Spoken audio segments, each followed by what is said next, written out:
Bismillahirrahmanirrahim. Assalamualaikum warahmatullahi wabarakatuh. Innal hamdalillah nahmaduhu wa nasta'inuhu wa nastahdihi wa natubu ilaih wa na'udzu billahi min syururi anfusina wa sayyiati a'malina may yahdihillahu fala mudilla lahu wa may yudlil fala hadiyalah. Wa asyhadu an la ilaha illallah wahdahu la syarikalah wa asyhadu anna Muhammadan abduhu wa rasuluhu la nabiyya ba'dah. Ya ayyuhalladzina amanu taqullaha haqqa tuqatih wa la tamutunna illa wa antum muslimun. Fa inna asdaqal hadithi kitabullah wa khairal huda huda Muhammadin sallallahu alaihi wasallam wa syarrul umuri muhdatsatuha wa kullu muhdatsatin bid'ah wa kullu bid'atin dhalalah wa kullu dhalalatin finnar. Hadirin dan hadirat yang dirahmati oleh Allah Subhanahu wa taala, kita melanjutkan pembahasan kita sampai pada surat Al-Munafiqun ya. Insyaallah kita akan berusaha mengambil faedah-faedah dari surat ini ya. Di antara hal yang menunjukkan akan pentingnya surat ini yaitu Ibnu Abbas menyatakan kana Nabi sallallahu alaihi wasallam yaqra'u fi salatil Jum'ah surat Al-Jum'ah wal Munafiqin. Bahwasanya Nabi sallallahu alaihi wasallam setiap salat Jumat atau sering dalam salat Jumat beliau membaca rakaat pertama surat Al-Jum'ah, rakaat kedua surat Al-Munafiqin. Jadi setiap pekan hampir Nabi SAW dalam salat Jumat membaca dua surat ini. Dan ini menunjukkan pentingnya dua surat ini, surat Al-Jum'ah maupun surat Al-Munafiqin. Yang dimana dalam surat Al-Munafiqin atau Al-Munafiqun ya, menjelaskan tentang bahayanya orang-orang munafik. Dan kita tahu bahayanya orang-orang munafik terus mengintai kita. Jadi sejak zaman Nabi SAW sampai zaman sekarang. Kalau di zaman Nabi SAW saja ada orang-orang munafik, apalagi ya zaman sekarang yang jauh dari nurun nubuwah, yang jauh dari cahaya kenabian ya. Senantiasa bermunculan orang-orang munafik. Terkadang mereka pandai menyembunyikan kemunafikan mereka, dan betapa sering juga mereka menampakkan kemunafikan mereka, menampakkan kezindikan mereka. Pertama di zaman sekarang ini nampak benar orang-orang yang benci dengan syariat Islam, namun KTP-nya KTP Islam. Hati mereka benci dengan syariat Islam, tetapi KTP-nya KTP Islam. Itulah orang-orang munafik zaman sekarang. Baik hadirin dan hadirat yang dirahmati Allah Subhanahu wa taala ya. Surat Al-Munafiqin atau surat Al-Munafiqun adalah surat Madaniyah ya. Sebagaimana sering kita sampaikan, surat Madaniyah itu surat yang turun setelah Nabi berhijrah ke kota Madinah. Karena di Mekah tidak ada orang-orang munafik. Orang munafik baru muncul tatkala Nabi di kota Madinah ya. Kemunculan mereka setelah terjadinya perang Badar. Jadi waktu Nabi SAW tiba di kota Madinah, maka ada 3 komunitas di kota Madinah. Ada komunitas orang Yahudi yang terdiri atas Bani Qainuqa, Bani Nadir ya, dan Bani Quraidah. Kemudian komunitas kaum muslimin, kemudian komunitas kaum musyrikin. Kaum musyrikin ini adalah suku Aus dan suku Khazraj yang belum masuk Islam. Adapun suku Aus dan suku Khazraj yang masuk Islam, maka menjadi komunitas kaum muslimin dikenal dengan kaum Ansar. Nah, masih ada orang-orang di antara mereka yang belum masuk Islam, sehingga mereka adalah komunitas orang-orang musyrikin. Pemimpin mereka adalah Abdullah bin Ubay bin Salul. Kemudian Nabi SAW mendakwai mereka dan mereka tidak mau masuk Islam. Sampai akhirnya terjadi perang Badar pada tahun 2 Hijriah, di mana 1000 kaum musyrikin datang ke kota Madinah dan bertemu di Badar, terjadi peperangan dan akhirnya kaum Quraisy pun kalah. Kemenangan diperoleh oleh kaum muslimin. Tatkala kaum muslimin menang, 300 orang bisa mengalahkan 1000 orang, maka orang-orang musyrikin yang masih ada di kota Madinah ketakutan. Akhirnya mereka pun berlindung dengan masuk Islam. Padahal mereka masih benci kepada Islam. Jadilah mereka dari musyrik menjadi munafik. Dari musyrikin berubah menjadi apa? Munafik. Siapa pemimpinnya? Pemimpinnya adalah Abdullah bin Ubay bin Salul. Kenapa dia tidak mau beriman? Jelaskan dalam tarikh bahwasanya dia hasad kepada Nabi sallallahu alaihi wasallam. Karena sebelum Nabi sallallahu alaihi wasallam datang ke kota Madinah, suku Aus dan suku Khazraj ingin mengangkat dia sebagai pemimpin mereka. Karena tidak tersisa dari senior-senior, pembesar-pembesar di kota Madinah, semuanya sudah meninggal dunia dalam peperangan saudara yang dikenal dengan Yaumu Bu'ats, perang Bu'ats, di mana suku Aus Khazraj berperang dan seluruh pembesar-pembesar mereka tewas. Cuma tinggal satu yang belum meninggal, yaitu Abdullah bin Ubay bin Salul. Sehingga mereka suku Aus Khazraj bersepakat karena dia satu-satunya yang senior yang tersisa, maka akan diangkat menjadi pemimpin mereka. Ternyata Islam masuk dalam kota Madinah, kemudian Nabi berhijrah, maka jadilah Nabi yang menjadi pemimpin kaum muslimin, pemimpin suku Aus Khazraj, pemimpin kaum Ansar. Abdullah bin Ubay bin Salul tidak diangkat menjadi pemimpin, maka dia pun hasad dan benci kepada Nabi sallallahu alaihi wasallam dan dia tidak mau masuk Islam. Ini hasad ini bahaya. Terkadang gara-gara hasad orang menolak kebenaran. Sama seperti Yahudi yang hasad kepada Arab, tidak mau masuk Islam karena nabinya dari orang apa? Arab, ya. Sama seperti Abdullah bin Ubay bin Salul, ya, tidak mau beriman kepada Nabi sallallahu alaihi wasallam karena dia hasad kepada Muhammad sallallahu alaihi wasallam. Maka muncullah orang-orang munafik. Di awal kemunculan mereka dalam kondisi lemah. Ya. Di tahun sekitar 2 Hijriah setelah perang Badar, mereka mulai muncul namun mereka dalam kondisi lemah. Kemudian mereka menguat, ya. Tatkala sekitar tahun 5 Hijriah. Terutama tatkala tahun 3 Hijriah kaum muslimin kalah dalam perang Uhud. Waktu digempur oleh 3.000 pasukan dari kaum musyrikin, kemudian kaum muslimin peperangan akhirnya kalah, Nabi terluka dan banyak yang meninggal dunia, mati syahid. Maka orang munafik semakin merajalela sehingga mereka puncak-puncak kuatnya sekitar tahun 5 Hijriah.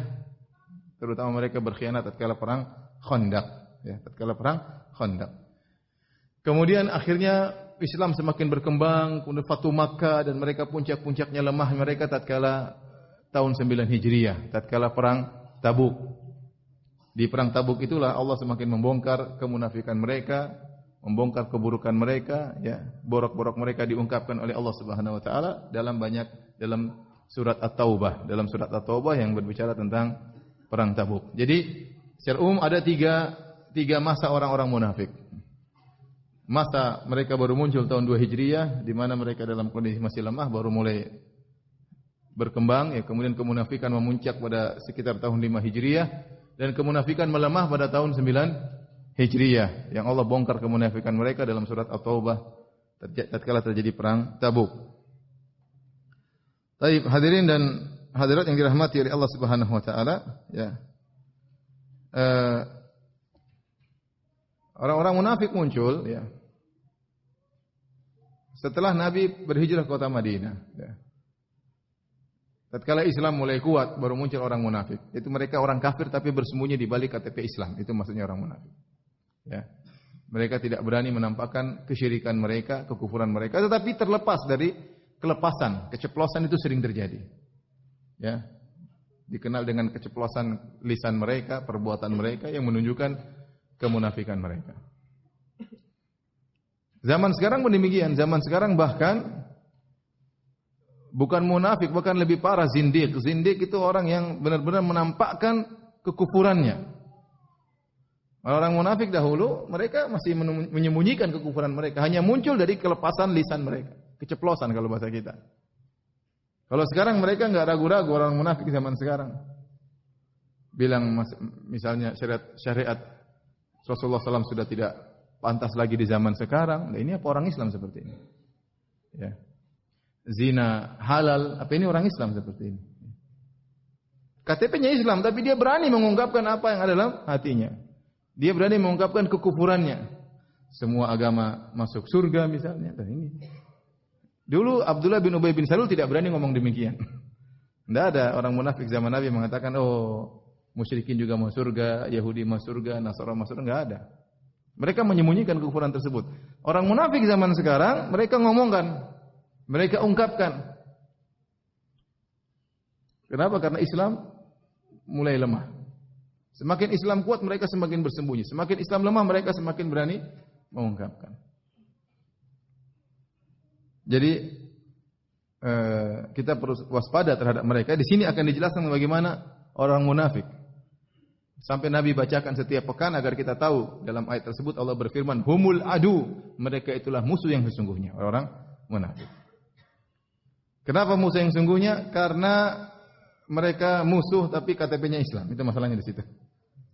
Mending musuh yang jelas-jelas nyata misalnya, ya, yang jelas memerangi Islam, KTP-nya non Muslim, ya itu lain cerita. Ini KTP-nya Islam tapi merusak Islam dari dalam. Maka mereka musuh yang lebih berbahaya daripada musuh yang terang-terangan. Humul adu, mereka adalah musuh yang sesungguhnya, kata Allah Subhanahu wa taala.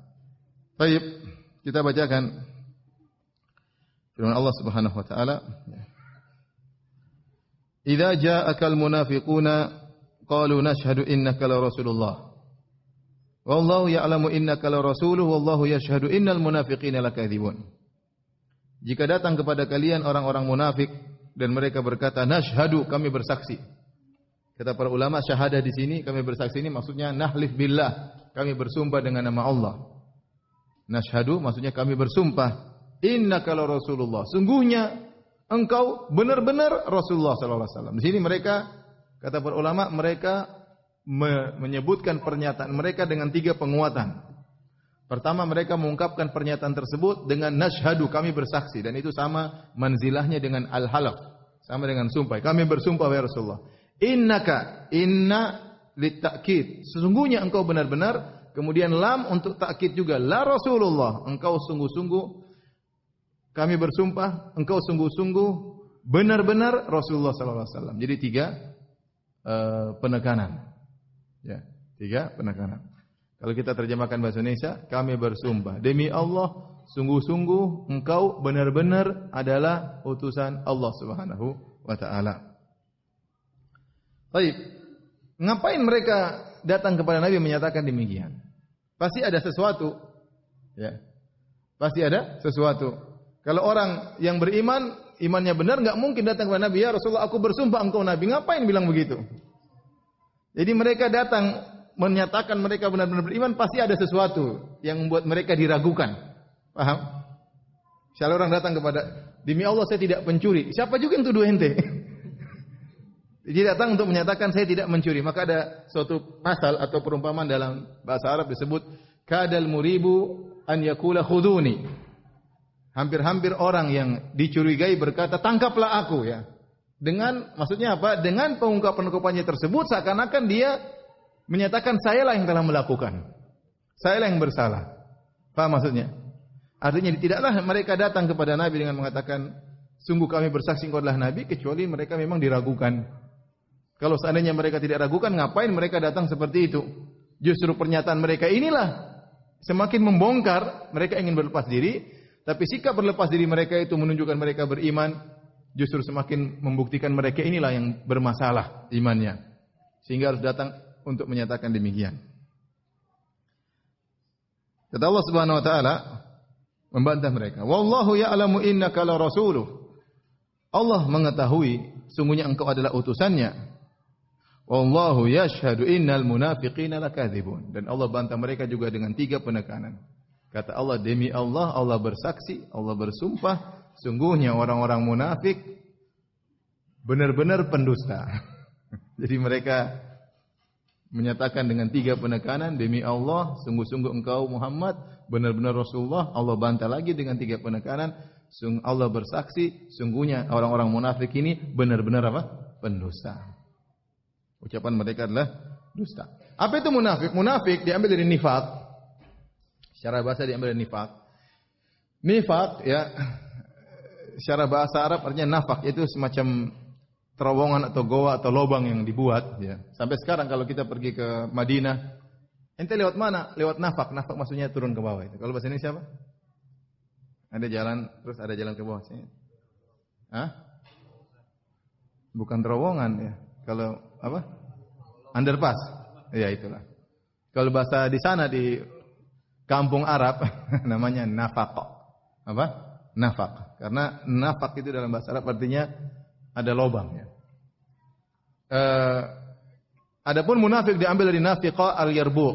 Al-yarbu adalah semacam hewan mirip dengan tikus tapi dia tinggal di daerah pegunungan atau di padang pasir ya. Yang dia selalu buang lubang masuk, kemudian lubang keluarnya dia buat beberapa lubang. Sehingga kalau dia dikejar musuh, dia bisa keluar dari lubang yang satu, lubang yang kiri, lubang yang kanan, sehingga hewan yang ingin mangsanya tidak tahu dia keluar dari lubang yang mana. Seakan-akan dia di lubang sana, ternyata di lubang sini. Artinya dia bermuka dua. Sehingga diambil dia ini munafik, dikatakan munafik karena dia bermuka apa? Bermuka dua. Lagi yang mengatakan yarbu ini, dia kalau bikin lubang masuk, kemudian dia buat lubang keluar, lubang keluarnya tidak dibuat bolong. Tetapi tetap ada sisa sedikit tanah yang mudah untuk dia tembus. Sehingga orang yang melihat lubang itu tertutup, ternyata di bawahnya lubang. Kapan-kapan dia merasa berbahaya, dia langsung keluar. Dan kira-kira dibikin orang munafik. Kalau di luar seakan-akan kelihatannya iman, dalamnya isinya kekufuran. Dari situlah disebut istilah munafik. Yaitu lisannya, zahirnya tidak sama dengan batinnya. Ya. Tidak sama dengan batinnya. Dan kemunafikan ada dua.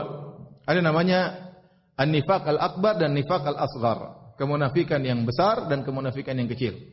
Adapun nifaq al-akbar yaitu an-nifaq al-i'tiqadi, kemunafikan yang berkaitan dengan akidah, yaitu orang kafir tapi KTP-nya Islam. Itulah munafik i'tiqad. Akidah mereka, keyakinan mereka kufur. Adapun nifaq yang kedua adalah nifaq al-asghar atau nifaq al-amali, kemunafikan yang berkaitan dengan amal perbuatan namun tidak sampai pada tingkat kekufuran. Itulah yang kata Nabi sallallahu alaihi wasallam, ayatul munafiq salas. Tanda-tanda orang munafik 3. Idza haddatsa kadzaba. Kalau dia ngomong dia dusta. Banyak orang Islam juga begitu ya. Ngomong apa? Bohong. Tapi apakah dia kufur? Dia tidak kufur. Tapi dia memiliki sifat-sifat seperti orang sifat apa? Orang munafik.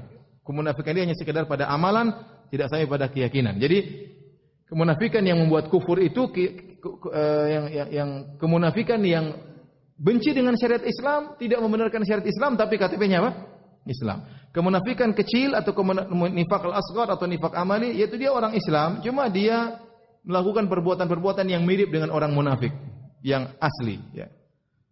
Apa? Idza haddatsa kadzaba, kalau dia ngomongnya dusta, wa idza wa'ada akhlafa, kalau dia berjanji dia menyelisihi, wa idza tumina khan. Kalau diberi amanah maka dia berkhianat. Dalam hadis yang lain, wa idza khasama fajara ya. Ya, wa idza ahada ghadara, kalau dia sudah buat perjanjian maka dia membatalkan perjanjian tersebut dengan khianat dan yang lainnya. Kalau dia sudah berkhusumah, bermasalah, maka dia fajar, dia melakukan kefajiran, maka dia melakukan kedustaan, melakukan penipuan tatkala sudah bermasalah dengan orang lain. Dan orang-orang Islam banyak seperti itu. Masuklah ke kantor peradilan, coba antum lihat orang bertikai di situ, maka fajir. Tatkala dia bertikai, dia datangkan saksi palsu, dia buat ini palsu, bagaimana agar musuhnya bisa kalah? Itu disebut salah satu ciri orang munafik. Idza khasama fajara, kalau dia bermasalah maka dia berbuat kefajiran. Dia tidak jujur, maka dia berbuat cara apapun yang penting dia menang. Itu ciri orang munafik. Idza khasama fajara. Nah, ini 5 sifat ini namanya nifaq amali. Ini tidak sampai pada derajat kekufuran. Idza wa'ada akhlafa, idza haddatsa kadzaba, kalau ngomong dia dusta. Wa idza wa'ada akhlafa, kalau dia berjanji dia menyelisihi. Wa idza tumina khana, kalau diberi amanah dia berkhianat. Wa idza ahada qadara, kalau dia sudah buat perjanjian maka dia menyelisih perjanjian tersebut. Wa idza khasama fajara, kalau dia bermasalah maka dia berbuat kefajiran. Inilah sifat 5 sifat yang Allah sebutkan tentang orang munafik, tapi ini adalah sifat nifaq asghar, nifaq amali. Dosa besar. Kalau ada orang Islam melakukan ini, dia dosa besar, tapi dia tidak sampai pada derajat nifaq akbar. Kapan dia sampai pada derajat nifaq akbar? Kalau dia benci dengan Islam, dia tidak suka dengan syariat Islam, dia benci dengan syariat Islam, dia benci, dia tidak suka dengan berjayanya kaum muslimin, dia tidak suka kalau syariat Islam misalnya berjalan di alam semesta, dia enggak suka. Tapi KTP-nya apa? Islam. Itu baru nifaq akbar. Nifaq akbar. Taib, yang Allah bicarakan di sini adalah nifaq akbar. Nifaq akbar yang kufur yang Allah ceritakan dalam surat ini. Ya. Idza ja'akal munafiquna, kalau telah datang orang munafik, itu nifaqnya nifaq akbar Abdullah bin Ubay bin Salul dan kawan-kawannya. Baik. Kapan turun surat Al-Munafiqin atau surat Al-Munafiqun? Ya. Maka ada khilaf, ada yang mengatakan turun pada tahun 5 Hijriah tatkala perang Bani Al-Musthalid, atau turun tatkala tahun 9 Hijriah tatkala perang Tabuk. Namun yang benar kata para ulama, surat Munafiqin ini turun pada tahun 5 Hijriah. Di masa tatkala kaum munafikin dalam kondisi kuat. Makanya nanti dalam Al-Qur'an mereka berani berkata, la irja'na ilal madinati la yukhrijanna al-a'azzu minhal adzal. Nanti kalau kita pulang ke Madinah, orang-orang yang kuat akan mengusir orang yang lemah. Maksudnya kami orang-orang penduduk asli, orang-orang munafik akan mengusir Muhammad. Dan mereka tidak mungkin mengucapkan demikian kecuali mereka dalam kondisi apa? Lagi kuat-kuatnya. Dan itu tatkala mereka di tahun sekitar 5 Hijriah. Ya. Adapun tahun 9 Hijriah tatkala perang Tabuk, mereka lagi lemah-lemahnya. Kaum muslimin semakin kuat menaklukkan kota Mekah sampai Nabi berani mulai kirim surat kepada Raja Heraklius, kepada Raja Persia, siap memerangi mereka. Ya, kaum muslimin lagi kuat-kuatnya, mereka lagi redup-redupnya. Dan tidak mungkin mereka berkata, kami akan mengusir Muhammad yang hina, tidak mungkin. Jadi ungkapan ini muncul menunjukkan mereka dalam kondisi lagi kuat, terutama para kaum muslimin kalah dalam perang Uhud, mereka semakin angkuh dan sombong, yaitu sekitar tahun 5 Hijriah dalam peristiwa perang Bani Al-Musthalid. Baik, kita bacakan hadis-hadis yang datang tentang masalah ini. Ya. Pertama, hadis yang diriwayatkan Imam Al-Bukhari dari Zaid bin Arqam radhiyallahu anhu. Beliau berkata, "Kuntu ma'a ammi," aku bersama pamanku, "fasami'tu Abdullah bin Ubay bin Salul yaqul," aku mendengar Abdullah bin Ubay bin Salul berkata, "La tunfiqu 'ala man 'inda Rasulillah hatta yanfaddu." Janganlah kalian memberi makanan atau nafkah ya kepada orang-orang yang ada di sekitar Rasulullah sampai mereka pergi semuanya. Dan dia juga berkata, la irja'na ilal madinati la yukhrijanna al-'azzu minhal adzal. Kalau nanti kita pulang dari perang ini menuju kota Madinah, kita yang kuat akan mengusir yang lemah. Maksudnya Muhammad lemah, kita kuat. Kita akan usir dia dari kota Madinah. Kita suruh dia pulang kampung ke kota Mekah sana. Dia akan pendatang. Dia akan pendatang Muhammad. Fadzakartu dzalika li ammi, maka aku sampaikan hal ini kepada pamanku. Aku dengar Abdullah bin Ubay bin Salul ngomong demikian. Ini keceplosan dari omongannya. Fadzakara ammi li Rasulillah sallallahu alaihi wasallam, maka pamanku menyampaikan hal ini kepada Nabi, lapor kepada Nabi sallallahu alaihi wasallam. Fa arsala Rasulullah sallallahu ila Abdullah bin Ubay bin Salul wa ashabi, maka Nabi kirim utusan untuk bertanya tabayun, benarkah Anda mengatakan demikian wahai Abdullah bin Ubay bin Salul?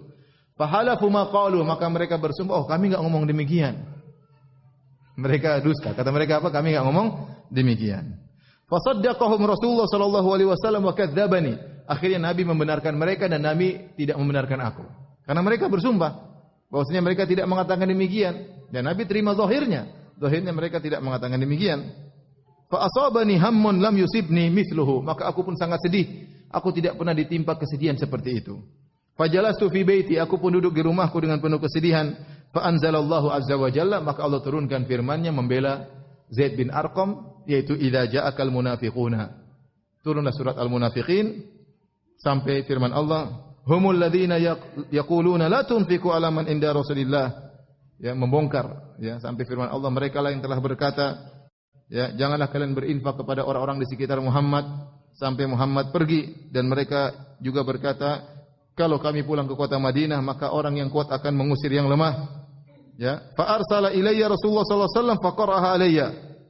Kemudian Rasulullah SAW pun mengutus seorang untuk membacakan surat tersebut kepadaku. Berarti Allah membenarkan siapa? Zaid bin Arqam. Qala innallaha qad sadaqaka, atau innallaha qad saddaqaka. Kemudian Nabi mengatakan, wahai Zaid bin Arqam, sungguhnya Allah telah membenarkan engkau. Ini dalam riwayat yang lain, riwayat Tirmidzi lebih detail lagi. Saya bacakan, kata Zaid bin Arqam, "Ghazawna ma'a Rasulillah sallallahu alaihi wasallam wa kana ma'ana unasun minal a'rab." Kami berperang bersama Nabi sallallahu alaihi wasallam dan bersama kami ada orang-orang Arab Badui. Jadi mereka berperang pasukan Nabi, dalam pasukan Nabi ada orang munafik. Jadi subhanallah, orang munafik dulu ikut jihad juga. Jadi mereka munafik tapi mereka ikut salat sama Nabi, mereka ikut jihad bersama Nabi sallallahu alaihi wasallam, tapi mereka munafik. Kebetulan waktu kami berperang, ada orang-orang Arab Badui yang juga berperang bersama kami dalam saf Nabi sallallahu alaihi wasallam. Dan kita orang-orang Arab Badui kan kasar, ya. Fa kunna nabdirul ma, kami berusaha untuk sampai ke air, tempat air, karena penting bagi mereka adanya air untuk mereka minum dan yang lainnya. Wa kana al-a'rab yasbiquna ilaihi. Namun orang-orang Arab Badui tersebut mendahului kami. Fasabaqal a'rabiyyu ashabahu fayamla'ul haud. Maka akhirnya ada seorang Arab Badui, dia diluan, ya. Kemudian dia ambil mata air, kemudian dia bikin semacam penampungan air, dia isi air di situ. Mungkin pakai dia ambil air kemudian dituangkan. Intinya dia siapkan air untuk teman-temannya Arab Badui-Badui yang lainnya. Wa yaj'alu haulahu hijaratan. Yang jadi masalah setelah dia bikin semacam danau kecil untuk diisi air, dia bikin batu untuk memagarinya. Magari tempat air ini buat teman-teman saya. Karena dalam pasukan situ ada kaum Muhajirin, ada kaum Ansor, ada kaum Munafikin, dan ada juga kaum A'rab. Nah, mereka orang Arab Badui, mereka punya cara yang kadang kasar, yang tidak kadang kurang mikir yang lainnya. Maka mereka sudah bikin air, mereka bikin batu untuk memagari air tersebut. Wa yaj'alun nata alaihi hatta taji ashabu. Kemudian dia bahkan tutup dengan semacam kain, sudah ini milik saya, enggak boleh ada yang sentuh minum. Padahal mereka kan satu pasukan rame-rame. Sampai teman-teman saya Arab Badui yang lain datang untuk ngambil air dari situ. Qala fa ata rajulun minal ansar a'rabiyan. Ada seorang dari Ansar datang kepada Arab Badui tadi. Fa arkha zimama naqatihi litashrab. Maka dia pun meletakkan tali kekang ontanya untuk minum. Ya. Untuk minum, ontanya mau minum, ontanya haus. Fa aba an yada'ahu. Maka orang Arab Badui tadi mengatakan, "Jangan. Nah boleh. Ontamu enggak boleh minum sini." Orang Ansor ini dia jengkel, ya. Fantaza hajaran faghadhal ma. Maka dia pun jatuhkan sebagian batu, kemudian dia mau ngambil air. Farafa al-Arabiyyu khashabatan fadaraba biha ra'sal ansari fasajjahu. Maka Arab Badui ini marah, dia ambil kayu, dia pukul kepala orang Ansari tadi. Maka berdarah wajahnya. Fa'ata Abdullah bin Ubay ra'sal munafiqin fa akhbarahu wa kana min ashabihi. Maka Ansari ini dia datang ke Abdullah bin Ubay bin Salul yang juga ikut dalam pasukan peperangan dan dia adalah kawannya Abdullah bin Ubay bin Salul. Kemudian dia kabarkan apa yang terjadi. Faghadiba Abdullah bin Ubay. Abdullah bin Ubay dia senior di situ. Maka dia pun marah. Kemudian dia berkata dengan sesumbar, dia sombongnya dia berkata, "La tunfiqu ala man inda Rasulillah hatta yanfadhu min haulihi." Yakni al-A'rab. Jangan kalian kasih makanan sama Nabi, orang sekitarnya. Jadi kalau Nabi pas makan, orang-orang Arab Badui tadi ikut makan. Kata Abdullah bin Ubay Salul, sudah. Kalau mereka lagi sama Nabi, jangan kasih keluar makanan. Sampai Arab Badui pergi dulu, baru kasih makan sama Rasulullah sallallahu alaihi wasallam. Kata beliau, kata Abdullah bin Ubay bin Salul, ya, beliau terlalu terhormat ya. Kata dia, kalau orang Arab Badui tadi sudah pergi dari Muhammad, maka datangkanlah makanan buat Muhammad. Maka hendaknya Muhammad makan dengan orang sekitarnya saja. Orang Badui jangan, Arab Badui. Kemudian dia berkata lagi kepada teman-temannya, "La irja'tum ilal Madinati la yukhrijanna al-'azmu minhal adzal." Nanti kalau kalian pulang ke kota Madinah, lihat. Orang yang kuat akan mengusir orang yang lemah. Maksudnya saya yang kuat akan mengusir Muhammad. Qala Zaid, "Wa anna ridfa ammi fa sami'tu Abdullah bin Ubay." Fa akhbartu ammi, maka aku waktu sedang di belakang pamanku, aku dengar Abdullah bin Ubay ngomong demikian, maka aku kabarkan kepada pamanku. Aku kabarkan kepada pamanku tentang kejadian tersebut. Ya.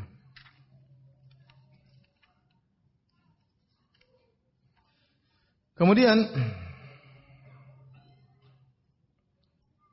pamanku akhirnya mengabarkan kepada Rasulullah SAW sebagaimana tadi telah kita sampaikan, maka Rasulullah SAW pun mengirim utusan kepada Abdullah bin Ubay bin Salul untuk mengecek. Ternyata dia bersumpah, dia mengatakan, saya tidak mengatakan demikian.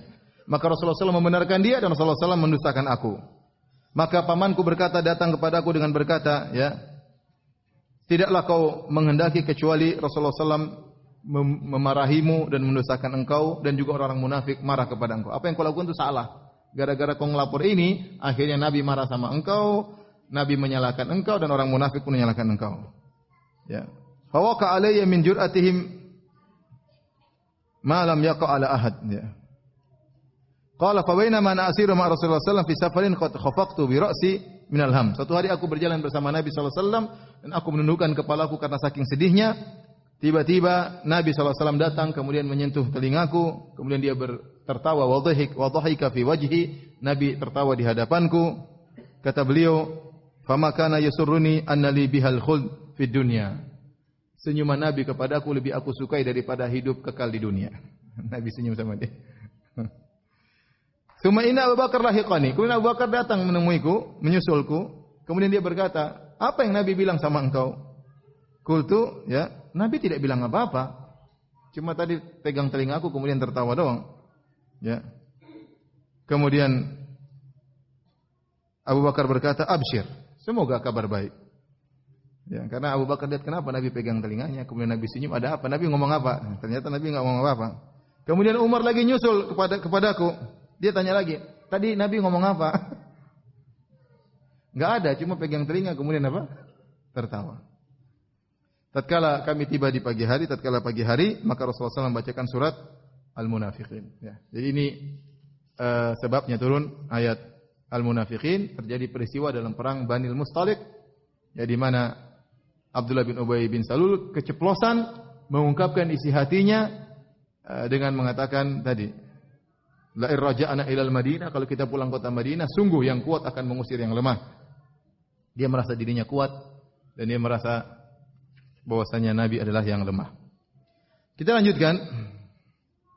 Kata Allah Subhanahu wa taala ayat kedua, "Ittakhadhu aymanahum junnatan fasaddu an sabilillah, innahum sa'a ma kanu ya'malun."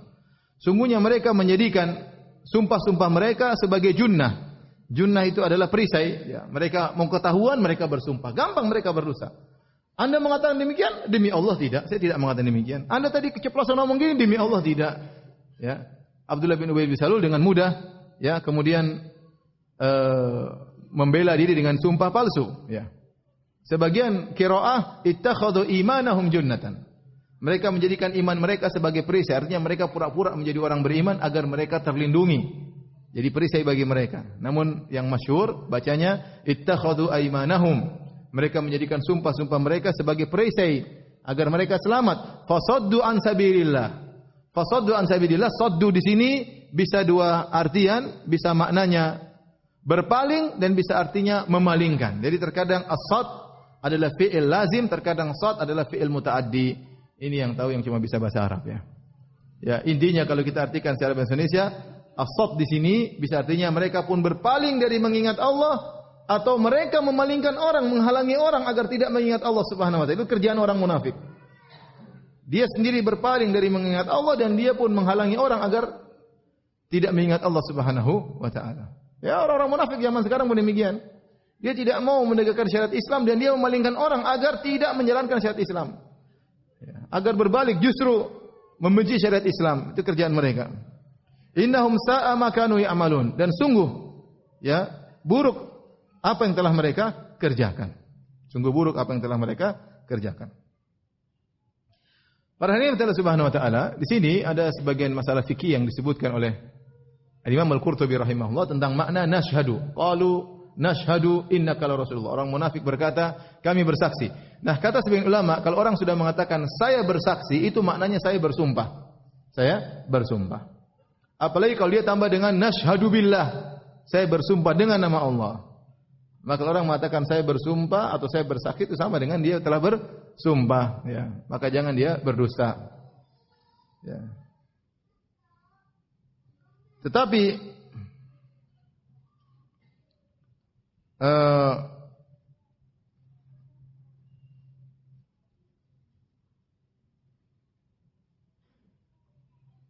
kalau dia mengucapkan dengan jelas, misalnya dia mengatakan asyhadu billah, dia mengatakan aqsamtu billah, aku bersumpah dengan nama Allah, ya. Misalnya dia mengatakan ahlifu billah, ada billah-billahnya semua, itu berarti sumpah. Hukumnya apa? Hukum sumpah. Seperti dia mengatakan a'zamtu billah, aku berazam dengan nama Allah, itu semuanya sumpah. Dan ini hukumnya adalah sumpah. Kalau dia melanggar, ya, maka dia harus membayar kafarah sumpah. Ya.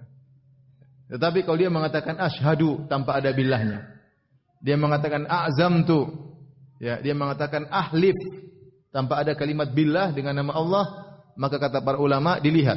Kalau niatnya adalah bersumpah dengan nama Allah, maka dianggap sumpah. Ya. Kalau dia tidak berniatnya dengan nama Allah, maka tidak dianggap sumpah. Maka sumpah itu yang jelas kita ada mengatakan dengan nama Allah. Kalau bahasa Indonesia kita bilang saya bersaksi dengan nama Allah, berarti sedang apa? Bersumpah. Tapi kalau saya bersaksi saja, ya ini masih ada kemungkinan. Tergantung niatnya. Apa niatnya sumpah atau tidak? Kalau niatnya sumpah maka sumpah, kalau enggak maka enggak. Baik, kita lanjutkan. Kata Allah Subhanahu wa taala, "Dzalika bi annahum amanu tsumma kafaru fatubi ala qulubihim fahum la yafqahun." Yang demikian itu ya, karena mereka beriman kemudian mereka kafir. Kemudian Allah Subhanahu wa taala ya menutup hati mereka, dikunci mati ya. Fahum la yafqahun, dan mereka tidak paham. Jadi mereka ini orang munafik. Allah dzalika, karena yang demikian itu ya, yang demikian itu ini ada dua tafsiran di kalangan para tafsir. Ada yang mengatakan yang demikian itu maksudnya Allah Subhanahu wa taala membongkar keburukan mereka, membongkar kedustaan mereka. Allah bongkar karena mereka beriman kemudian mereka kafir. Ini tafsiran pertama. Tafsiran kedua, zalika, yang demikian itu perbuatan mereka itu sangat buruk ya. Mereka mudah berdusta karena mereka sudah beriman kemudian mereka kafir, kemudian hati mereka dikunci. Ini dua tafsiran. Saya ulangi yang pertama, zalika maksudnya Allah Subhanahu wa taala membongkar keburukan mereka, membongkar kedosaan mereka.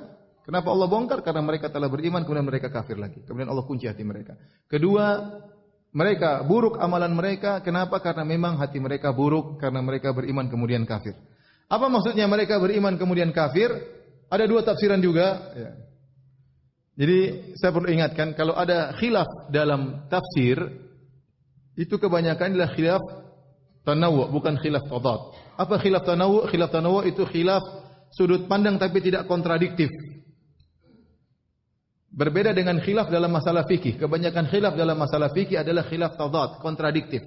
Satu bilang haram, satu bilang halal, satu bilang sunnah, satu bilang bid'ah. Benar-benar kontradiktif. Tapi kalau khilaf dalam tafsir kebanyakan beda sudut pandang. Contohnya misalnya apa itu ihdinas siratal mustaqim? Apa itu jalan yang lurus? Maka ada khilaf. Ada yang mengatakan jalan yang lurus maksudnya Muhammad sallallahu alaihi wasallam. Ada yang mengatakan jalan yang lurus maksudnya Al-Qur'an. Ada yang mengatakan jalan yang lurus adalah surga. Ada yang mengatakan jalan yang lurus adalah sunnah Nabi sallallahu alaihi wasallam. Ada yang mengatakan jalan yang lurus adalah Abu Bakar dan Umar. Ini semua tidak ada khilaf, ini semuanya benar. Tetapi cara mengungkapkan yang berbeda. Nah, khilaf seperti ini namanya khilaf tanawwu. Khilaf yang cuma beda sudut pandang tapi tidak berkontradiktif. Nah, khilaf dalam tafsir banyak seperti itu. Contohnya seperti firman Allah, "Dzalika bi annahum amanu tsumma kafaru." Yang demikian itu karena mereka beriman kemudian mereka kafir. Apa maksudnya mereka beriman kemudian mereka kafir? Ada yang mengatakan maksudnya mereka beriman secara zahir tetapi kafir dalam batin. Itu orang munafik. Lisannya beriman, mengaku Nabi adalah seorang rasul tapi hatinya kafir. Ada yang mengatakan dzalika bi annahum amanu tsumma kafaru. Maksudnya mereka di antara mereka dulu ada yang benar-benar beriman. Kemudian karena tergoda dengan kekufuran dan kesyirikan akhirnya murtad. Tetapi waktu murtad KTP-nya masih Islam. Jadilah orang munafik. Tapi Allah tahu kekufuran tersebut. Kata Allah, "Fatubi'a ala qulubihim." Gara-gara mereka beriman kemudian mereka kafir, akhirnya Allah kunci hati mereka. Fahum la yafqahun, dan mereka tidak mengerti memahami apa yang terbaik bagi mereka. Orang munafik tidak tahu kalau mereka beriman lebih baik bagi mereka di dunia maupun di akhirat. Ya, mereka menyangka dengan mereka menjadi munafik mereka lebih selamat. Ternyata mereka lebih terpuruk. Lebih baik mereka jadi orang Islam yang sungguhnya. Ya, mereka menyangka orang munafik kapan-kapan dia bisa, siapa tahu orang Islam kalah nanti kita tinggal gabung sama orang kafir. Jadi mereka bermuka dua. Ya. La yafqahun, mereka tidak paham bahwasanya dalam keimanan mereka yang sungguhnya itulah keselamatan bagi mereka. Baik, hadirin dan hadirat yang dirahmati Allah Subhanahu wa taala. Ingat firman Allah, "Fatubi ala qulubihim." Allah pun kunci hati mereka. Dan inilah sebabnya kenapa orang munafik itu tidak bisa beriman kepada Rasulullah SAW karena hati mereka telah dikunci. Bayangkan apa yang kurang untuk mereka. Mereka lihat langsung Nabi sallallahu alaihi wasallam.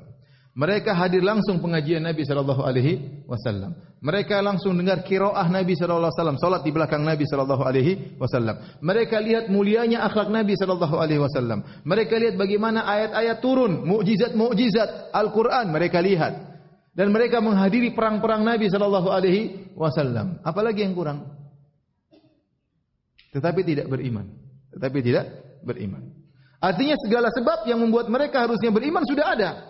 Segala sebab yang membuat mereka harusnya beriman sudah ada. Tapi mereka tidak beriman. Ini menunjukkan hidayah di tangan Allah Subhanahu wa taala. Ya. Hidayah di tangan Allah Subhanahu wa taala. Ya. Ya bisa jadi ada seorang misalnya tinggal di Madinah, selalu mungkin bahkan kuliah di Madinah atau kuliah di Mekah ya. Kemudian sudah belajar akidah, sudah belajar semua, pulang sesat. Ya bisa jadi. Pulang tahu-tahu bela Syiah misalnya atau bela orang-orang kafir, bisa terjadi. Ya. Yang lebih parah daripada itu orang-orang munafik. Ngajinya sama siapa? Ngajinya sama Nabi SAW. Bukan ngaji sama dosen-dosen lagi, ngajinya sama Nabi SAW. Dan mereka sholat berjamaah bersama Nabi SAW. Mereka susah sholat cuma sholat subuh sama sholat isya. Adapun sholat duhur, sholat asar, sholat maghrib, mereka sholat di masjid, mereka sholat berjamaah. Kenapa? Kalau subuh sama isya kan gelap. Kalau mereka nggak datang nggak kelihatan. Santai aja. Tapi kalau zuhur mereka datang, asar datang, mereka maghrib mereka datang. Jangankan cuma sholat, mereka berjihad nih. Mereka sedang ikut jihad. Iya tidak? Mereka sedang ikut jihad dalam perang Banil Mustalik. Mereka ikut. Mereka lihat akhlak Nabi. Ya.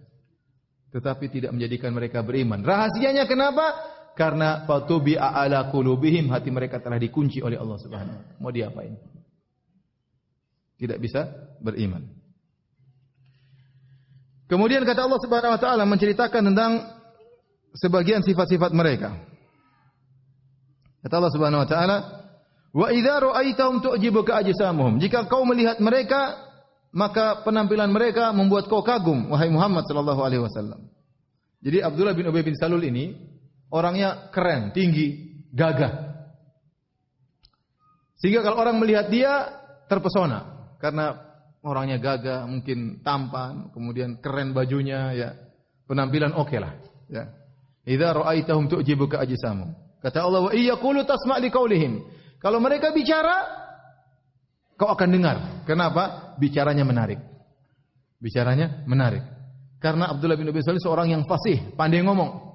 Kalau dia bicara, orangnya fasih, menarik pembicaraannya. Maka kata Allah Subhanahu wa taala, kalau kau lihat kau tertarik, kalau mereka bicara kau dengar. Dan sebagian orang munafik zaman sekarang juga demikian. Kalau dia ngomong luar biasa, menarik, ya. Pintar, cerdas.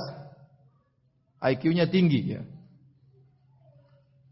Terkadang doktor, terkadang profesor, ya.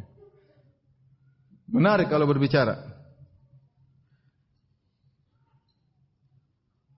Kemudian kata Allah Subhanahu wa taala, "Ka'annahum khusyubun musannadah." Akan tapi mereka itu pada hakikatnya seperti kayu-kayu yang tersandar. Khusyub itu kayu-kayu yang disandarkan. Jadi ini dinding, ini ada kayu. Ini dinding, ini kayu disandarkan. Kalau dinding ini dilepaskan, jatuhlah kayu tersebut. Allah mengatakan mereka itu seperti kayu-kayu yang disandarkan. Apa maksudnya perumpamaan ini? Kayu-kayu yang disandarkan. Kalau dilepas dindingnya akan apa? Jatuh. Maksud dari perumpamaan tersebut yang Allah sebutkan dalam ayat ini, maksudnya mereka itu ya hanya tong kosong nyaring apa? Bunyinya. Imannya enggak ada. Pandai ngomong percuma. Badan gagah percuma. Apa faedahnya? Imannya tidak ada. Yang mereka perhatikan hanyalah penampilan zahir. Mereka ibarat kayu yang tidak memiliki apa-apa. Ini yang pertama.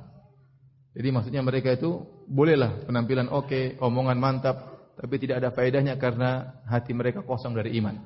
Yang kedua, maksudnya kata para ulama, ya, seperti perkataan Ibnu Atiyah dalam Al-Muharrar Al-Wajiz dalam tafsirnya, maksudnya dia ini membutuhkan yang lainnya. Kalau dindingnya dilepas maka dia akan jatuh. Demikian orang munafik, dia pasti bekerja sama dengan orang-orang luar, bekerja sama orang Yahudi, bekerja sama dengan orang-orang yang lain, ingin menghancurkan Islam dari dalam. Sampai sekarang pun demikian. Orang munafik yang ada zaman sekarang ingin merusak Islam dari dalam, dia butuh bantuan dari orang kafir. Bahkan kalau mereka sudah membuat satu kesalahan, terkadang diberi penghargaan dari orang kafir. Bahkan dikasih proyek, suruh nulis yang aneh-aneh, nanti dikasih duit. sama orang apa? Kafir.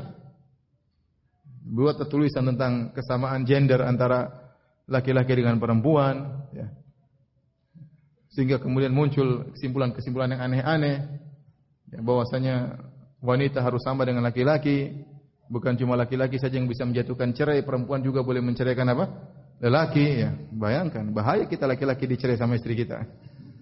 Kemudian kalau wanita dicerai ada masa iddahnya 3 kali haid, laki-laki pun kalau sudah dicerai sama istrinya ada masa iddahnya 4 bulan 10 hari, banyaknya. Nanti kalau dicerai sama istri nanti nggak boleh nikah, tunggu masa iddah. Apa fungsinya masa iddah ya?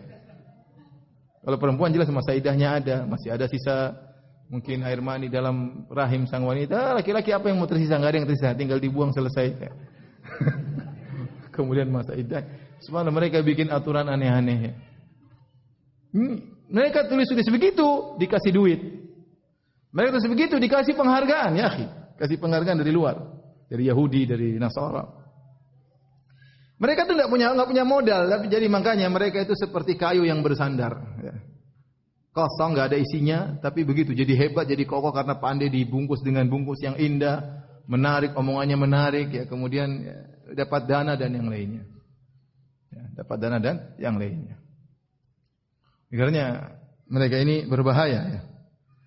Kata Allah Subhanahu Wa Taala, yahsabuna kulla sayhatin alaihim.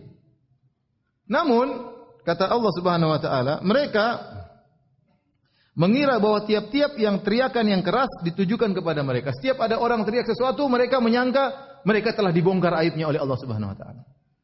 Jadi mereka ini ketakutan karena khawatir. Mereka tahu Allah terkadang bongkar aib mereka. Ya. Makanya dalam Al-Quran kata Allah Subhanahu Wa Taala, yahdharul munafiqun an tunazzala alaihim suratun tunabbi'uhum bima fi qulubihim. Qul istahzi'u innallaha mukhrijum ma tahdharun. Kata Allah Subhanahu wa taala, orang-orang munafik khawatir, takut akan turun suatu surat membongkar perbuatan mereka. Sehingga mereka sudah bersembunyi menyembunyikan kekufuran mereka, tapi mereka selalu khawatir. Tiba-tiba ada berita, jangan-jangan kita dibongkar oleh Allah. Jangan-jangan Nabi bongkar tentang ini. Mereka ketakutan. Setiap ada sesuatu, mereka merasa mereka itu ditujukan kepada mereka. Sama seperti orang kalau sudah mencuri misalnya, dia diam-diam. Ada polisi datang, oh jangan-jangan mau tangkap saya. Ada yang datang, oh jangan-jangan tentang saya. Begitu terus, itulah orang munafik. Ya, yahsabuna kulla sayhatin alaihim. Mereka menyangka setiap ada teriakan itu tentang diri mereka, membongkar aib mereka. Allah berfirman setelah itu kesimpulannya, humul adu, mereka adalah musuh yang sesungguhnya. Hati-hati. Musuh yang sesungguhnya. Bahkan Allah menggunakan alif lam di situ. Hum al adu. Alif lam di situ ada 2 kemungkinan. Pertama namanya alif lam lil jins, lil istighraq, yaitu seakan-akan artinya mereka itulah seluruh musuh. Seakan-akan seluruh musuh yang ada itu bergabung pada kemunafikan. Orang munafik ini mewakili seluruh musuh Islam. Ini kalau alif lam di situ dibawakan kepada lil jins atau lil istighraq. Humul adu, seluruh musuh itu adalah mereka. Itu tafsirannya atau terjemahannya. Tafsiran kedua alif lam di situ adalah lil ahdiyah. Artinya musuh tersebut yang kalian harus khawatirkan, inilah musuh yang sesungguhnya. Seakan-akan kalau seorang kaum muslimin sedang berbicara tentang musuh, maka yang pertama terbetik dalam benak mereka munafik. Bukan yang lainnya, yang belakangan. Yang pertama kali kalau kalian berbicara tentang musuh, hendaknya di benak kalian munafik. Ini yang pertama bahaya. Sebelum kalian bicara tentang orang-orang musuh yang lain, yang jelas-jelas misalnya kafir dan yang lainnya. Karena mereka musuh dalam selimut, sangat berbahaya. Mereka disokong oleh orang-orang luar. Mereka dibiayai. Mereka membuat tulisan, mereka buat ceramah, mereka membuat riset. Mereka terkadang membuat tesis, disertasi. Mengerikan. Semuanya untuk apa? Untuk menghilangkan Islam. Untuk memadamkan cahaya Allah Subhanahu wa taala. Untuk menjadi kalau orang melihat orang berjalan dengan syariat Islam dihina, diejek. Dan terungkap dari omongan mereka. Seperti mereka mengatakan bahwasanya ajaran Muhammad SAW sekarang sudah tidak cocok lagi dengan zaman sekarang. Tidak relevan. Ajaran Muhammad SAW itu hanya cocok untuk 1400 tahun yang lalu. Sekarang kita harus berijtihad untuk membuat hukum yang baru. Ini munafik jelas. Ini munafik. Muncul orang seperti itu. Berani di zaman sekarang. Mereka adalah musuh yang sungguhnya, kata Allah Subhanahu wa taala. Dan mereka ini merusak dari dalam lebih parah daripada musuh dari luar. Orang kafir tahu kalau mereka merusak dari luar, ya, potensi kerusakannya tidak begitu besar. Tapi kalau mereka menyongkong orang munafik dan membuat kerusakan dari dalam, kerusakannya lebih besar. Saya sering sampaikan, kalau ada misalnya orang kafir mengatakan semua agama masuk surga, ya kita enggak ada yang benarkan. Ngapain dia ngomong semua agama surga? Tapi kalau ada profesor bidang agama Islam ngajar di Universitas Islam, kemudian bilang semua agama masuk surga, orang mulai dengar. Oh iya, mungkin juga ya. Mulai kasih syubhat, kasihan. Orang percaya. Kalau ada orang kafir mengatakan syariat Islam sekarang tidak cocok lagi, enggak ada yang membenarkan dia. Mau profesor Yahudi, profesor Nasrani, enggak ada yang dengar. Pendeta enggak ada yang dengar. Tapi kalau yang bilang profesor Islam, doktor agama Islam, bilang bahwasanya ajaran sekarang sudah tidak relevan lagi, ada yang mau dengar dan banyak yang dengar. Sehingga potensi kerusakan yang muncul dari dalam lebih besar daripada kalau kerusakan dari luar. Ini diketahui orang kafir sehingga mereka menyokong dakwahnya orang-orang munafik. Dan mereka terkadang melakukan amalan kebajikan. Contohnya mereka ikut jihad. Terkadang mereka bikin masjid seperti dalam kisah Masjid Dirar dalam surat At-Taubah. Ya. Ya. Bagaimana orang munafik mereka buat masjid namanya Masjid Dirar. Bahkan mereka memanggil Nabi untuk meresmikan masjid tersebut. Terkadang mereka bikin kerjaan sosial, menarik orang, ya, kegiatan dakwah, tapi ini semua dalam rangka untuk memperjuangkan kekufuran mereka, kemunafikan mereka. Makanya Allah mengatakan humul adu, mereka adalah musuh yang sesungguhnya. Fahdharhum, hati-hatilah terhadap mereka. Qatalahumullahu anna yufakun. Allah melaknat mereka. Dari mana mereka bisa berpaling dari kebenaran? Kebenaran sudah jelas di hadapan mereka. Islam sudah jelas, Rasulullah SAW begitu mulia, sisi akhlak semuanya sempurna Rasulullah SAW. Mereka sudah lihat itu semua, namun mereka tidak mau beriman, bahkan mereka berpaling dari Rasulullah SAW. Kita lanjutkan ayat yang kelima. Wa idza qila lahum ta'alu yastaghfir lakum Rasulullah lawaw ru'usahum. Dan jika dikatakan kepada mereka, kemarilah agar Rasulullah SAW memohonkan ampunan buat kalian. Lawaw ru'usahum, mereka palingkan leher mereka. Mereka palingkan wajah mereka. Lawaw, pakai tasydid. Ada lawaw, ada lawaw. Ya. Benar-benar mereka palingkan wajah mereka. Wa ra'aitahum yasudduna wa hum mustakbirun. Dan engkau akan melihat mereka berpaling sambil menyombongkan diri. Ini berkaitan dengan kisah yang tadi. Kisah yang tadi, ya. Dalam riwayat yang lain, dalam juga riwayat Tirmidzi, tapi diriwayatkan dari Jabir bin Abdullah.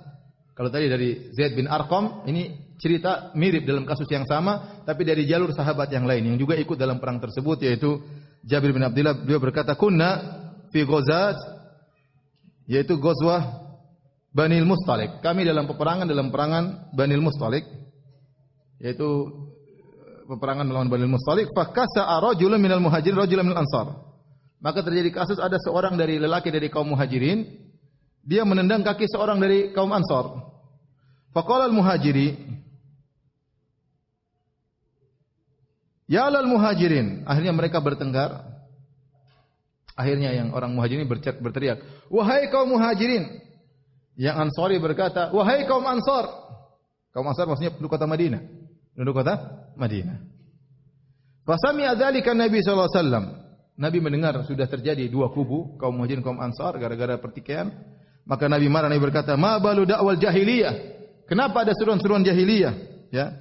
Dalam riwayat kata Nabi sallallahu alaihi wasallam, da'uha fa innaha muntinah. Buang itu seruan-seruan tersebut, itu adalah seruan-seruan yang bau busuk. Kata Nabi, busuk, jangan dipakai lagi. Jadi setiap ada seruan-seruan, wahai ini, tidak boleh dalam Islam. Kita semua kaum muslimin. Kalau seorang menyerukan, padahal nama muhajirin itu nama yang syar'i, nama ansar juga nama yang syar'i. Namun tatkala nama tersebut diangkat untuk memusuhi yang lain, maka tidak boleh dalam Islam. Apalagi nama yang tidak syar'i kemudian diangkat-angkat untuk saling bermusuhan.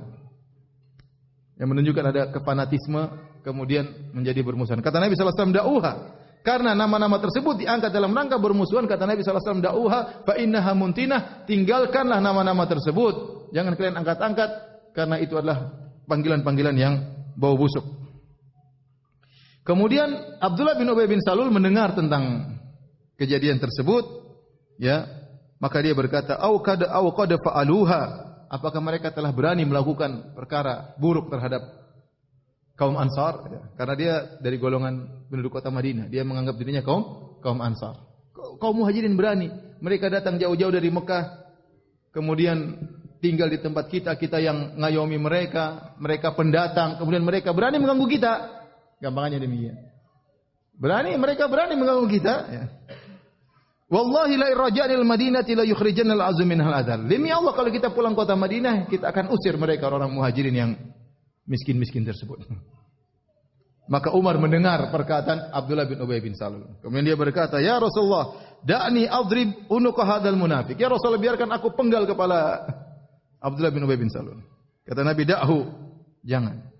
Jadi berita tersebar sampai kepada Umar. Kata Nabi, "La yatahaddatsun nas anna Muhammadan yaqtul ashabahu." Jangan kau bunuh dia.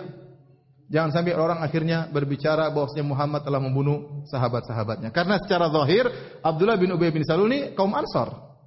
Secara zahir KTP-nya Islam, secara zahir dia sahabat Nabi sallallahu alaihi wasallam. Kalau Nabi bunuh dia akan terjadi citra yang buruk bahwasanya Muhammad telah membunuh apa? Sahabatnya. Jadi seorang tetap berusaha menjaga citra Islam. Jangan seperti orang-orang ISIS ya, kemudian bunuh sana bunuh sini. Ya. Ini orang munafik saja yang pantas untuk dibunuh tidak dibunuh. Karena di balik pembunuhan dia akan merusak citra Islam. Nabi tidak ingin citra Islam rusak bahwasanya Muhammad telah membunuh apa? Sahabatnya sendiri. Ya.